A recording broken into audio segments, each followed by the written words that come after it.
gentle call out. What was your last excuse that you used to postpone something until tomorrow?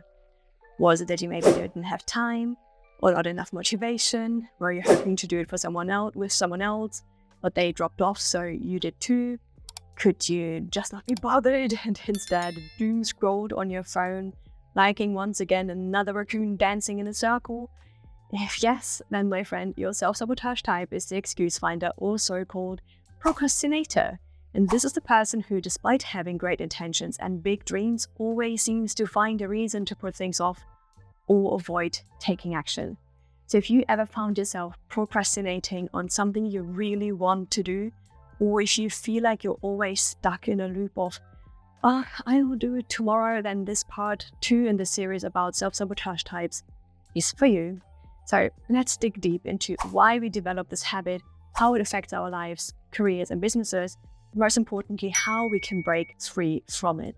But first, let's get into more detail as to what exactly the excuse finder is. So it's someone who consistently finds reasons not to take action on things they know are important or beneficial to them. We're not talking about the occasional I don't feel like it today. This goes deeper. It's a pattern of behavior where you avoid tasks, responsibilities, opportunities that could move you forward.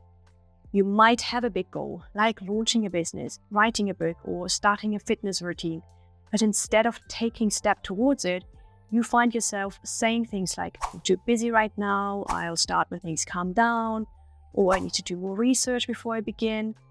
I mean, these all sound reasonable, right? But they are often just clever disguises for fear and self-doubt.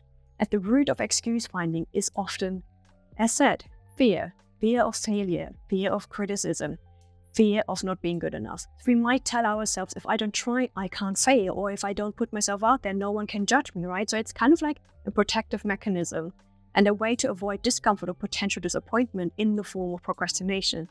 But here's the truth about it. It's not a time management issue. It's an emotional regulation issue, and very often actually stress response. So we put things off not because we don't have time, but because we want to avoid the uncomfortable emotions associated with those tasks, or because we experience so much stress that has us stuck either in freeze or fight mode already before we even do the task. So whether it's fear, anxiety, or just plain old self-doubt, procrastination is how we cope. So we either freeze and don't do anything, or we distract ourselves by doing all the other things that have nothing to do with our actual goal, and we convince ourselves that now just isn't the right time. But how do we really know if we are an excuse finder? So here are some more telltale signs. If you didn't feel like you can identify with this one yet, to just state the obvious. Again, procrastination. You put off important tasks until the last minute or avoid them altogether. It's not that you don't want to do them, it's just something seems to always get in the way of doing it. And finding excuses for everything is another one. You are mastered coming up with reasons why now isn't the right time. So you might say, I'll start the blog once I've perfected my website, or I'll reach out to potential clients once I've taken one more course and no more. Like, these excuses feel very legitimate, but actually are just delaying tactics. But it can also hide behind blaming external factors. If something doesn't work out, it's always someone else's fault, or it's just because of circumstances beyond your control, like something that happened to you. So you might say, I couldn't exercise because my schedule was crazy. I had so many meetings in my calendar. Or my business didn't grow because the market isn't right. There's so many competitors. There's so many other people already doing this. This mindset prevents you from taking ownership of your actions and decisions, and also overlaps with the victim player self-sabotage type, which we will dive into later in the series. Damn. And last but not least, struggling with consistency. You have a hard time sticking to habits or routines, especially when they get challenging, or when we get to that point where discipline takes over from motivation. So you might start with enthusiasm, but quickly lose steam when things don't go perfectly. And you rely on motivation rather than discipline. I actually have a whole episode on this if you would like to dive deeper into that specific topic as well, and I will link that below. But for now, let's just talk about how this affects us and our business or in the corporate space. The excuse finding can be a major roadblock to success. You might have big dreams of growing a business, becoming more visible, or taking on new projects, but you keep holding yourself back.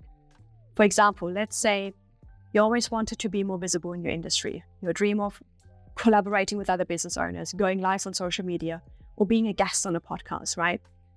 And one day, a business friend invites you to be on a podcast and you are thrilled. This is exactly what you want. But then fear creeps in and you start thinking, what if I say the wrong thing? What if I don't sound knowledgeable enough or at all? Or you might be like, actually, I can't do this. Like, I'm not an expert in this. What would I even talk about? What would I even share? So you then postpone the interview again and again and again, making up excuses about your schedule or needing more time to prepare.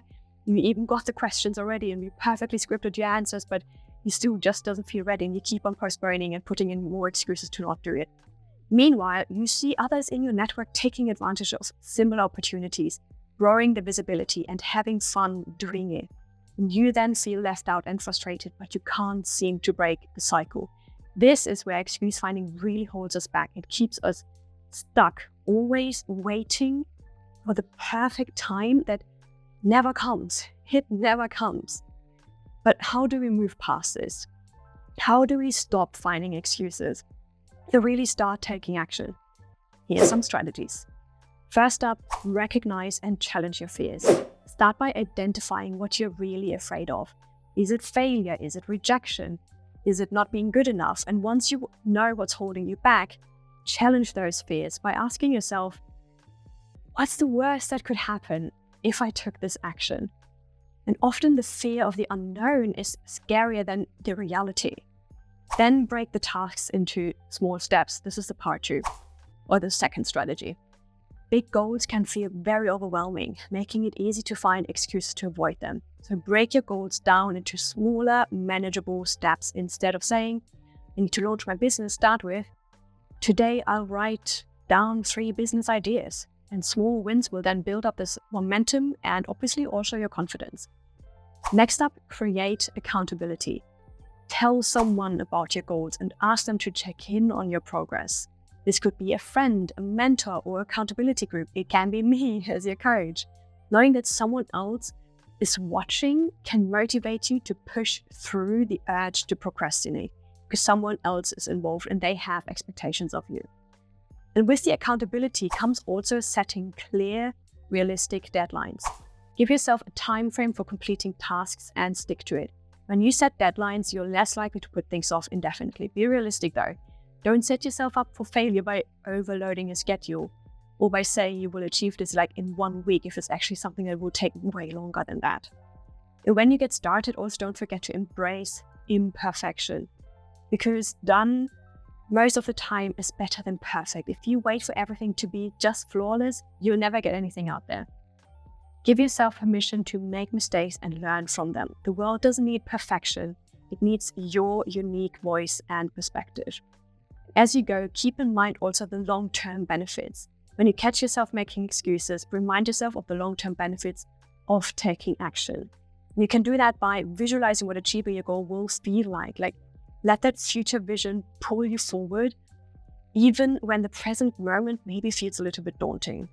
And with that in mind, I want to ask you, what is one small action that maybe you have been putting off until now that you're going to take today after this episode to stop making excuses and start moving forward? If you want me to be your accountability buddy, comment it down below or send me a DM, send me an email, and I will help you to stay accountable to do it. That's all for today. If you like this episode and want more like this, please do leave a like on YouTube and a rating on Spotify and Apple. It's a couple of taps for you that mean the world to me, and it will help this podcast reach many more people. Thanks for watching and listening, and I see you again soon with a new episode. Bye.